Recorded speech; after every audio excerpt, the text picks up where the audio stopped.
2010년부터 시작된 호주와 중국의 격전 상태는 총성이 오가지 않았을 뿐 사실상 두 국가 간의 치열한 전쟁이라고 봐도 무방할 정도로 심각한 상황입니다. 그런데 이러한 상황 속에서 중국을 압박한다는 실리적 명분까지 챙겨가며 호주의 군사력 증강을 대폭 지원해주는 나라가 동아시아에 존재하는데요.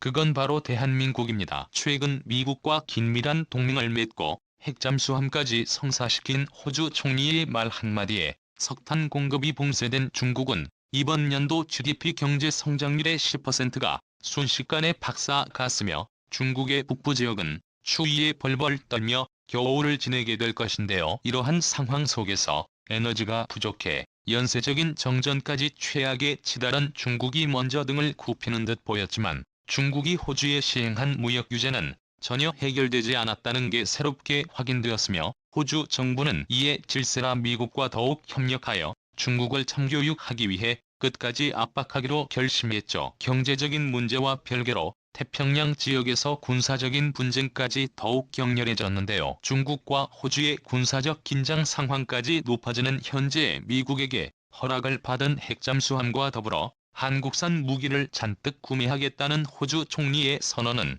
중국의 시진핑을 진심으로 당혹하게 했습니다. 한국산 무기 계약 과정에서 최대 20조 원에 이르는 추가 금액을 투입해 호주 육군에 관할한 모든 사업을 한국에게 맡기려 하는 중이며 이러한 이야기는 절대로 과정이 아니라 해외 나인 자주포부터 시작해 레드백 장갑차까지 정말로 현실이 되어가고 있습니다. 호주군이 K9 자주포와 레드백 장갑차의 성능에 매우 만족했다는 평가가 들려오는 가운데 성능과 가성비까지 검증된 한국산 무기에 추가 수출까지 가시화되고 있습니다. 호주가 이렇게나 한국산 무기를 대거로 들여오는 근본적인 이유는 무엇일까요? 지난 2011년 7월 중국의 자존심을 완벽히 박살내버리는 엄청난 사건이 발생했습니다. 호주가 유엔에 보낸 서한에서 현재 중국이 영유권을 주장하는 남중국 해에 대해 법적인 근거가 없다면서 불법이라고 표명한 것이죠. 호주 정부는 중국과 무역 분쟁이 발생하면서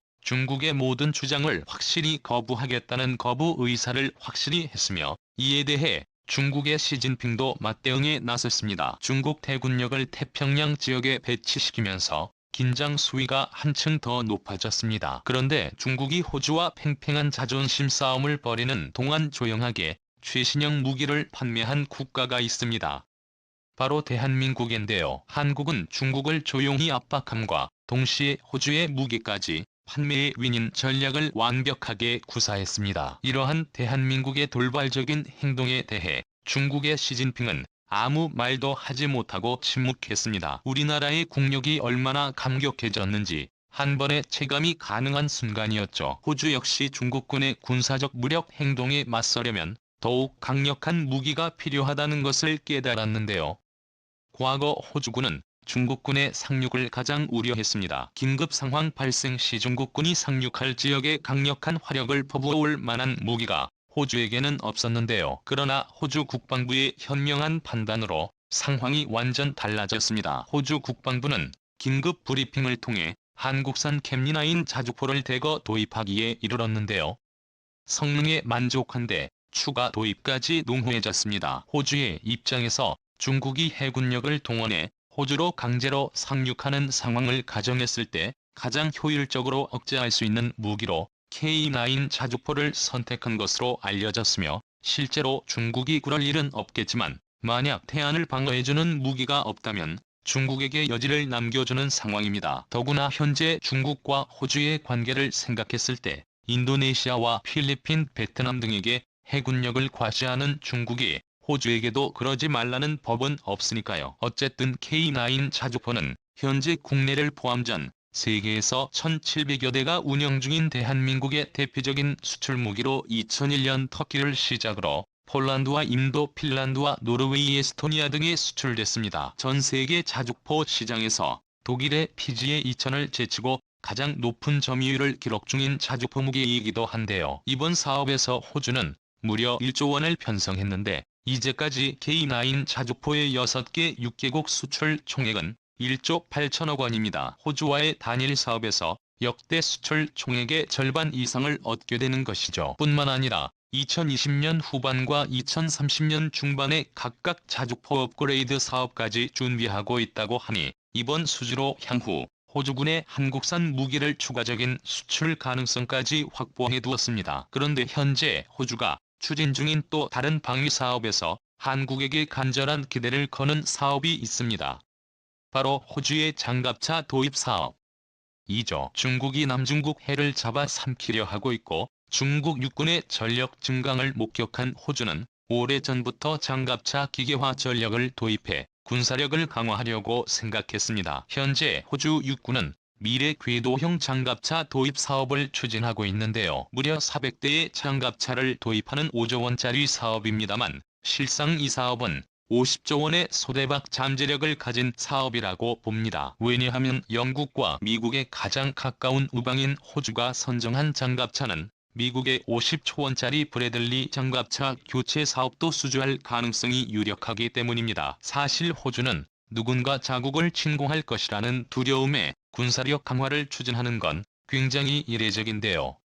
그만큼 간절했기 때문입니다. 그래서 장갑차를 생산하는 한국 기업 반나 디펜스 역시 호주에만 서식한다는 레드백이라는 강력한 네이밍으로 무기 사업에 참여했고 최초로 미국과 영국 등 전통적인 기관 무기 선진국들도 입찰했으나 1차 관문에서 한국산에게 모조리 탈락하는 수모를 겪었고 독일 라인 메탈 디펜스의 링스와 결승전을 앞두고 있죠. 이에 따라 호주 방위사업청은 하나 디펜스와 400억 원 규모의 아르미 계약을 체결했는데요. 아르메이 계약이란 최종 후보를 결정하기 전 현지에서 성능 테스트를 하기 위한 계약으로 3대의 시제품을 직접 납품하게 됩니다. 작년 8월 말 멜버른에 도착한 레드백 장갑차는 현재까지도 성능 평가가 진행 중이라고 알려졌죠. 독일과의 대결에서 사실 한국이 더욱 유리하다고 보는 시선이 많습니다.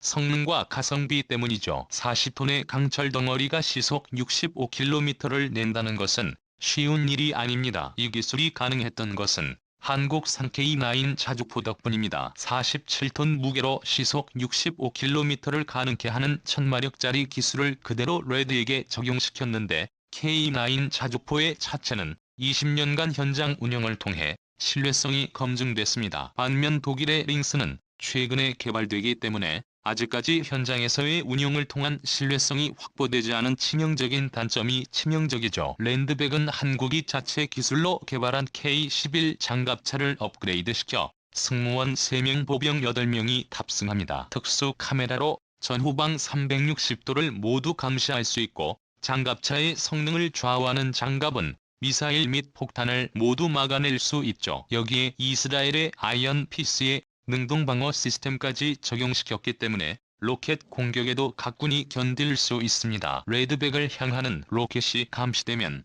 즉각 대응 로켓을 발사해 방어 그러니까 장갑차에게 기대하는 모든 방어력이 적용된 완벽한 장갑차라고 보시면 됩니다. 이제 올 연말이 되면 호주 육군에서는 시험평가로 최종 후보를 선정할 것으로 알려졌습니다. 한국의 레드벨이 독일 링스를 누른다면 이후 미국의 50조 원짜리 사업까지 기대할 수 있게 됐습니다. 여기에 2020년 말 예약된 K9 업그레이드 사업까지 추가적으로 따낼 수 있다면 호주의 육군복에는 전부 다 항공국으로 보배하게 됩니다.